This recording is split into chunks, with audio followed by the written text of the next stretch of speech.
Décider au niveau convention dans quelle mesure il peut être appliqué sur terrain en fait.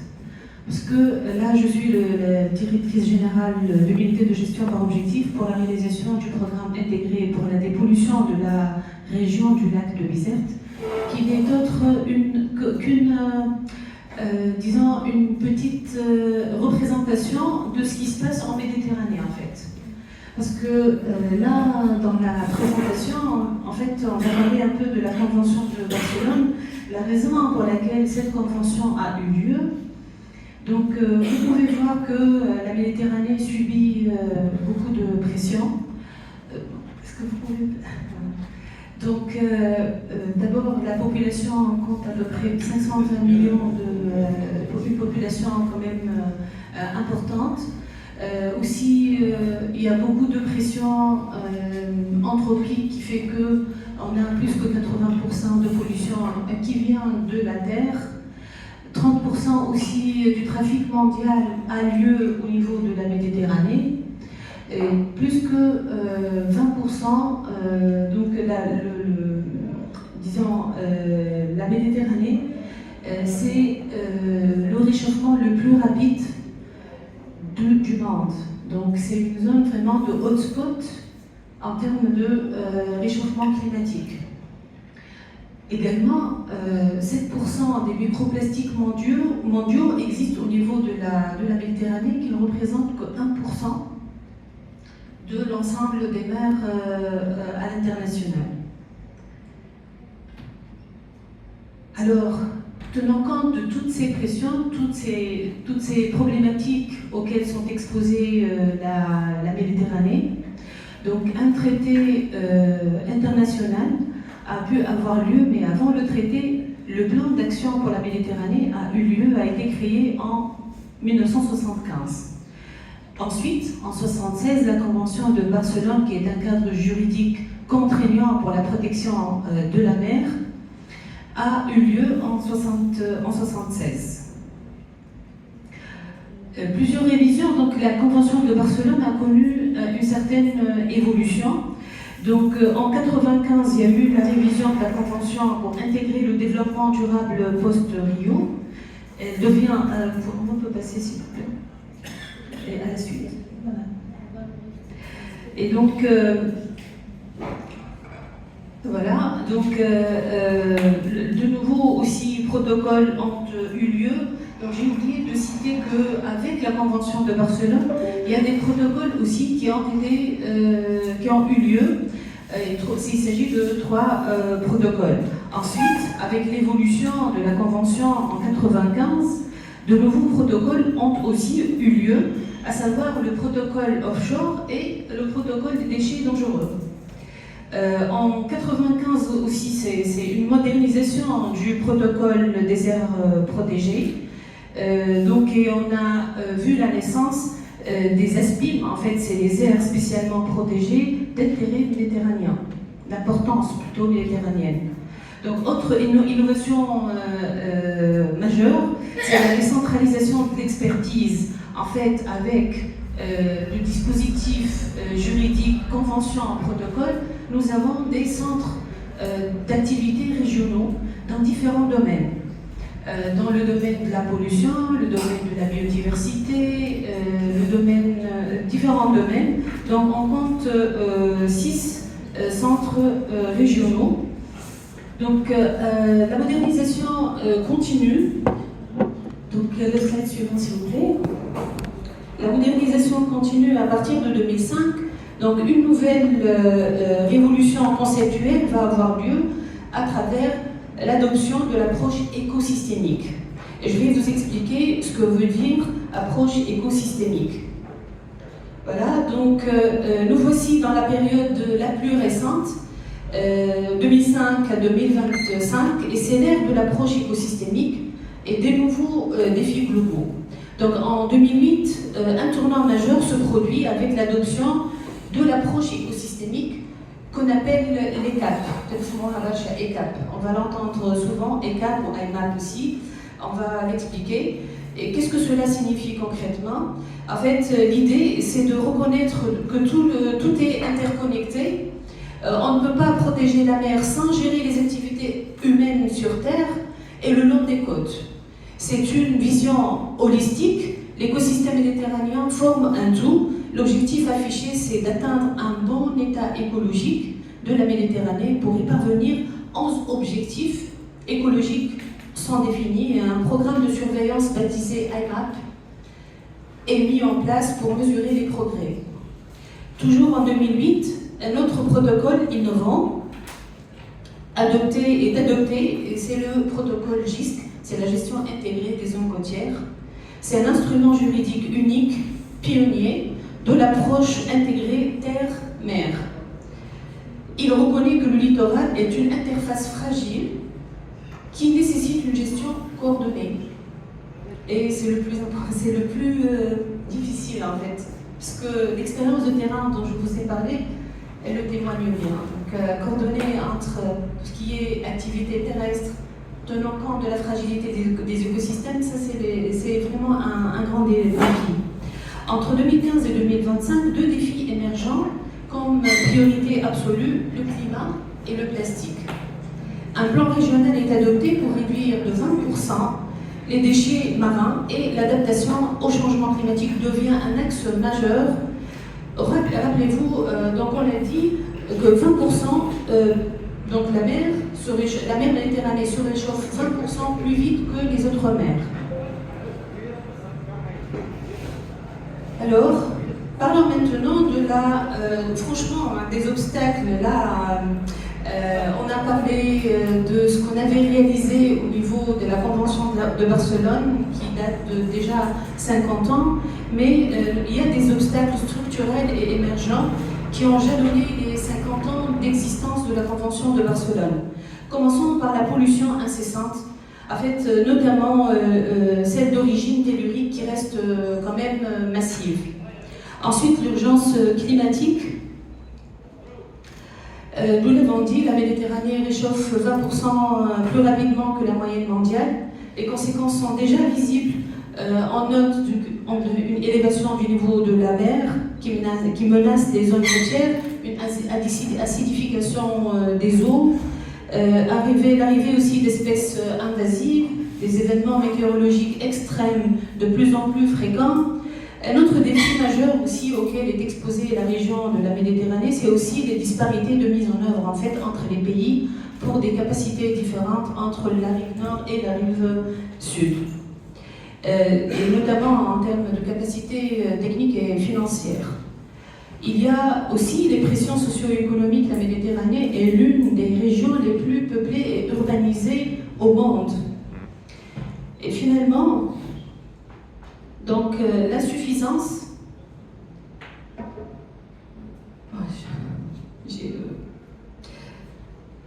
Voilà, donc là on va passer aux leçons apprises. Les leçons apprises et l'évolution stratégique. Donc 5 leçons pourraient être apprises à travers cette expérience. Donc la première leçon, c'est de la réparation à la prévention. Donc on est passé d'une phase de réparation à une phase plutôt de prévention. C'est noté entre les années 70 et 80. L'approche donc était curative est devenue préventive et intégrée, surtout intégrée. La révision de 95 a marqué un tournant vers la gestion durable. La leçon 2, c'est la force du droit régional. Un cadre juridique contraignant s'est avéré essentiel pour obliger les États à agir collectivement. La leçon numéro 3 aussi qu'on pourra dégager de cette expérience, c'est la vision écosystémique. C'est que la vision écosystémique est nécessaire. Nous avons compris que les problèmes environnementaux sont interconnectés en fait. Et on ne peut pas protéger la mer sans gérer les activités humaines sur Terre et le long des côtes. L'adoption aussi de l'ECAP, l'approche écosystémique en 2008, traduit cette prise de conscience en fait. La leçon 4, c'est la science comme un pilier, et c'est important. La leçon numéro 5, c'est la coopération décentralisée à travers la création des centres d'activités régionales spécialisées qui a été un facteur clé de succès. Maintenant que nous avons tiré ces leçons, voyons comment concrètement ce que 50 ans d'action ont produit comme résultat mesurable. Donc les impacts réels mesurables, on va parler de quelques chiffres sur 50 ans d'action. Car au-delà des principes et des protocoles, qu'est-ce qui a vraiment changé? C'est la question qu'on se pose et à laquelle on peut apporter une réponse à travers le schéma, à travers le graphique. On est passé en fait de 2 protocoles en 1976 à 7 protocoles aujourd'hui, de 18 parties à 22 parties à la Convention. En termes de résultats concrets, la pollution par les hydrocarbures est considérablement réduite. Un réseau d'ASPIM couvrant des zones critiques couvre maintenant des zones critiques pour la biodiversité. Et les systèmes de surveillance sont devenus plus sophistiqués, on parle d'IMAP. Les standards communs ont été établis pour les émissions industrielles, le traitement des eaux usées, la gestion des déchets dangereux, même si leurs applications restent inégales entre les différents pays, ces standards existent et progressent. Ce graphique est donc bien plus qu'une courbe. C'est la traduction visuelle d'un engagement politique et technique sans précédent. Et pour rendre tout cela plus concret, laissez-moi vous donner quelques exemples de succès tangibles sur le terrain. Et là, on va parler des actions de l'Eurimpec, en fait, qui est le centre basé à Malte. Son nom complet, c'est le Centre régional méditerranéen pour l'intervention d'urgence contre la pollution marine accidentelle. L'Eurimpec coordonne la réponse régionale aux pollutions marines accidentelles, notamment les marées noires, et c'est une coopération entre les différents pays. Le SPALAC, qui est un centre basé à Tunis. On les a eu hier. Oui, on les a eu hier. Ah, le SPALAC, c'est bien. Vous avez vu Sidiès Hamza et son équipe? Monsieur Sgaer. Et c'est Ramzi, ok, très bien. Donc le SPALAC, comme je l'ai dit, c'est un centre, vous l'avez vu. Et le plan bleu aussi, on a eu. On a eu le plan bleu en ligne hier. Ah oui, d'accord. Voilà, donc le SPARAC, de son côté, aide les pays à identifier et gérer les aires marines protégées. Il élabore les plans d'action pour les espèces menacées, les requins, les cétacés, les tortues marines. Et grâce à ce travail, le réseau d'ASPIM couvre aujourd'hui des zones critiques pour la biodiversité. Des espèces qui étaient au bord de l'extinction il y a 30 ans ont vu leur population se stabiliser, voire augmenter. On a des ASPIM en Tunisie. Ah, il n'y a pas. Nous avons en fait des aires marines qui sont co-gérées. Il y a de la co-gestion de 4 aires marines au niveau national, mais ce n'est pas encore classé. Le classement est en cours, en fait. Est en cours. On a eu un représentant d'une aire marine justement hier. Ah, d'accord. Est-ce qu'il y a une association? Oui. Ah, d'accord. Il co-gère l'aire avec la PAL, en fait. C'est ça. D'accord. Donc, et le troisième exemple aussi, c'est le plan bleu, en fait, qui siège à Marseille, et c'est le centre d'expertise prospective, en fait, qui éclaire les décideurs par rapport aux tendances de long terme. Donc, n'oublions pas surtout le dialogue politique, qui est aussi le PAM qui l'assure, et c'est le seul forum qui réunit tous les pays méditerranéens depuis déjà plus que 50 ans. Alors, comme bilan, on peut parler de force.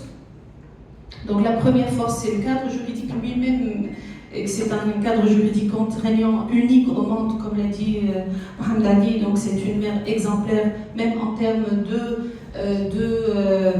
si vous voulez, d'existence d'un tel cadre juridique contraignant. La deuxième force, c'est le dialogue politique continu depuis 50 ans, malgré les crises qu'a connues la région, malgré tout. Donc ce dialogue ne s'est jamais interrompu. La troisième force, c'est l'expertise scientifique et technique décentralisée via les centres régionaux d'activité régionale. Et la quatrième force, c'est que le PAM est devenu un modèle. Plus de 17 autres régions actuellement, de régions maritimes dans le monde, se sont inspirées du système PAM Barcelone pour créer leur propre cadre de coopération. Mais soyons lucides, il n'y a pas que des forces, il y a aussi des faiblesses. Donc la première faiblesse qu'on pourra éventuellement citer, c'est une mise en œuvre inégale en fait entre les pays en fonction des capacités des uns et des autres. Une deuxième faiblesse, c'est un financement qui est insuffisant pour répondre aux besoins réels. Et donc le décalage entre l'adoption des instruments et leur entrée en vigueur, ça aussi c'est l'une des faiblesses.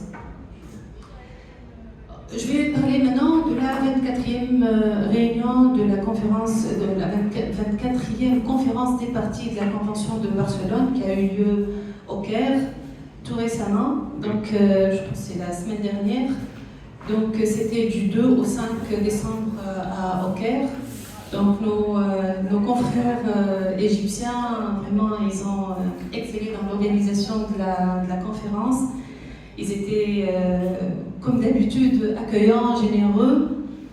Et donc cette conférence a connu la participation de 20 parties contractantes, plus que 8 organisations intergouvernementales et plus que 40 organisations non gouvernementales et les partenaires du PAM aussi. Alors,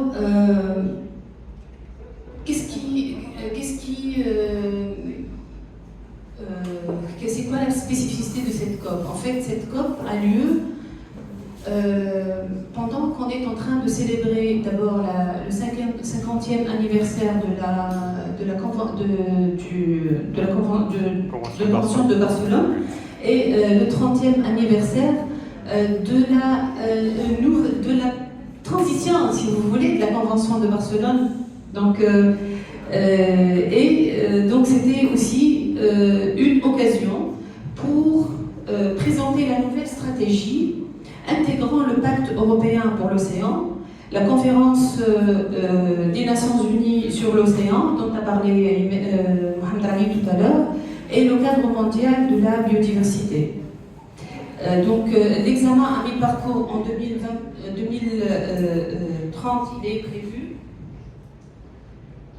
il est prévu de la stratégie.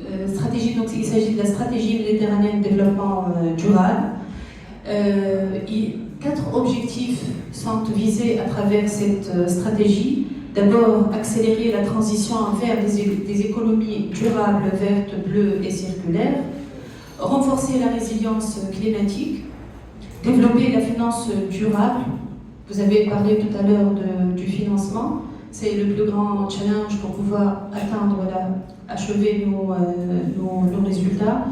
Et promouvoir une gouvernance inclusive qui considère la participation active des femmes, des jeunes et des communautés locales. La stratégie de développement durable, donc c'est le cadre général, mais il fallait aussi une feuille de route spécifique sur le climat qui est le défi majeur de notre époque, et c'est ce que nous allons voir dans le slide suivant. Donc, comme je l'ai dit, donc la Méditerranée se réchauffe 20% plus vite que la moyenne mondiale. Donc, une action spécifique au climat est plus que nécessaire. On va passer peut-être au slide suivant, parce que le temps presse. L'approche écosystémique aussi et le programme IMAP. Ça aussi, c'est fondamental pour le prochain cycle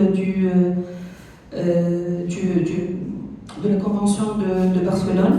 Parce que, comme vous savez, chaque 2 années, nous avons un cycle et un programme de travail que la COP valide et qu'on veille à exécuter à travers l'unité de coordination du PAM, mais aussi les pays ont leur rôle à jouer pour la mise en œuvre de ce programme de travail. Donc, bon, je ne vais pas tarder pour expliquer ça en passe. Il y a la décision sur la biodiversité. Donc, au niveau des décisions sur la biodiversité, donc 2 décisions importantes ont été adoptées. La première, c'est l'amendement des critères communs. Il s'agit d'actualiser les listes d'espèces menacées et en danger. En fait, la Tunisie a émis une réserve par rapport au changement et aux amendements des annexes 2 et 3, plutôt l'annexe 3 du protocole SPABD, parce que nous devons avoir plus d'informations pour pouvoir s'aligner ou accepter cet amendement. Donc certaines espèces vont mieux et peuvent être retirées de la liste rouge, d'autres se dégradent et doivent être ajoutées. Donc il s'agit aussi de renforcer les mécanismes de protection des habitats critiques et de réviser les critères pour proposer des amendements aux annexes du protocole. Donc la deuxième décision concernant la biodiversité concerne le réseau d'ASPIM, les aires spécialement protégées d'importance méditerranéenne. Rappelez-vous, sont des zones marines d'importance cruciale pour la biodiversité. Et cette décision vise à étendre le réseau ASPIM pour couvrir davantage de zones critiques, notamment en haute mer et dans les zones économiquement exclusives des pays. Et donc améliorer la gestion des ASPIM existantes et créer des aires protégées, c'est bien, mais la gérer efficacement, c'est mieux. Donc, on gère bien 4 aires marines, mais on ne les a pas encore classées. Donc, ça va se faire, Inch'Allah. Donc, on est, je pense, très bien préparé pour pouvoir le faire.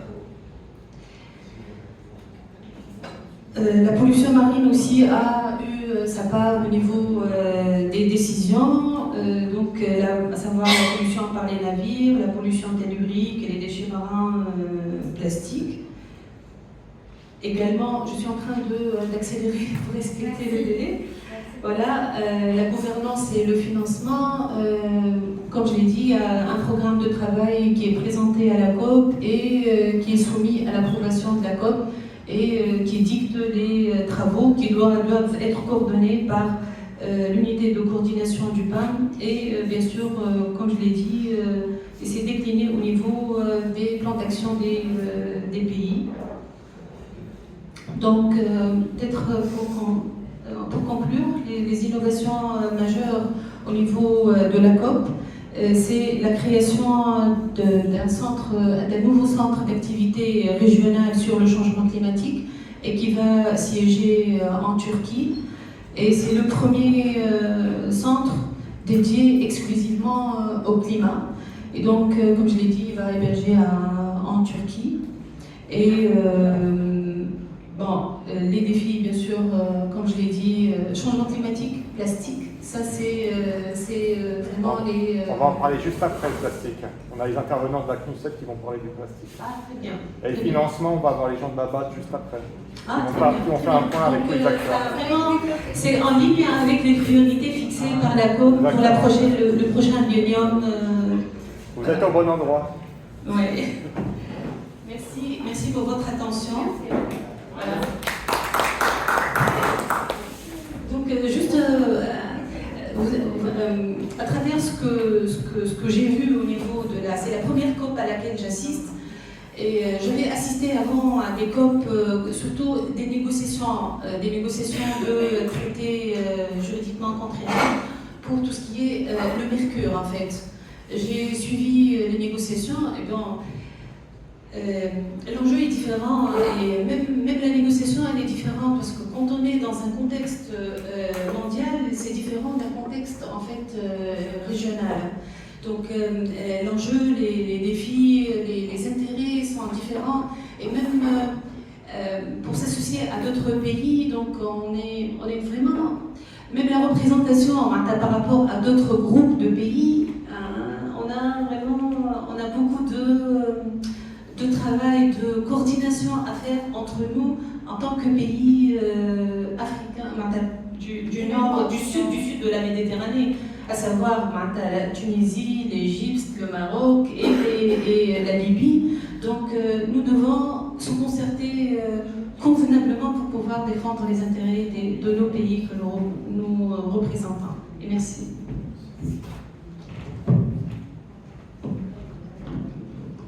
Alors, on va prendre 2 questions. Attendez, docteur, on va voir si les collègues ont des questions, parce que c'est souvent vous qui ouvrez le bal des questions. Et sinon, je vous donne pour être équitable. سامحني بالبارح نسمع في برشا مداخلات على انواع التلوث اللي في البحر الابيض المتوسط. البارح اكتشفت معناها موضوع جديد في باليش فيه الحق اللي هو التلوث الناجم على تحلية المياه. اسكو فماش دراسات تهم التلوث الناجم على استعمال محطات انتاج الكهرباء لمياه